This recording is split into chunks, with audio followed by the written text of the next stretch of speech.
Jirivamdagi kha pangna kilometer 13 chalaga leiriba Jiri Turel amadi Barak Turelgi itinfamsu oiriba Jirimuk khaina khangnaba mafam asi state asigi border oiribani. Mafam asida Manipurgi mapalomdagi isingi lambi amadi khonglambi singda mitopsing changsilakbada ngak senaba outpost amadi Jirivamgi forest productsing puthok pusin tawbada yangsinaba forest post amasu leiri. Adubu lambi thong khudong chadaba security masing watpana maram oiduna laingaki mityeng changhanningbagi apamba leihori. Yamna maru oiriba outpost asida ASI ama Havildar ama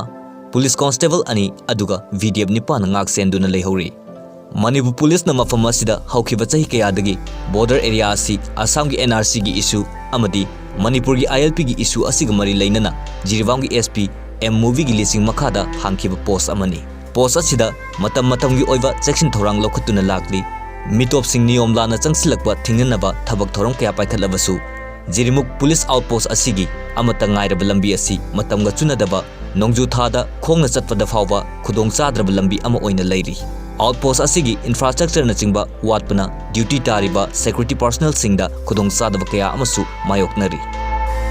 Outpost asida nongmada hi yangkhaidagi humdra fawa check tawduna lakle nga phaba lakko myoy kayabu turel mapanda Havildar amana commander oiduna mi ani na pung ani khuding rotation da ayuk nungthil naidana santri tawduna check tawbagi thabak chathari. Assam lomdagi isingi lambi da changlakpa myoy singda saktakche amadi masagi document na chingba kupna check tawduna entry tawri. Niyom lana changlakpa myoy kaya amasu pushback tawbagi thabak sing chathaduna lakli. Post asi Jirivamgi SP amadi Osina toina laktuna yengsili motor launch ama speedboat ani thamduna post asigi duty tawbada mateng oiri.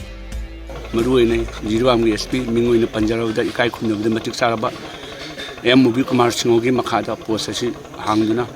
check tawjabne tha amada yamdrabada SP amadi additional SP officer sing laktuna manga tarulak check tawi aikoina nomada tawriba kaino singasi mioi singasi station da amadi SP sahib ta report bikhali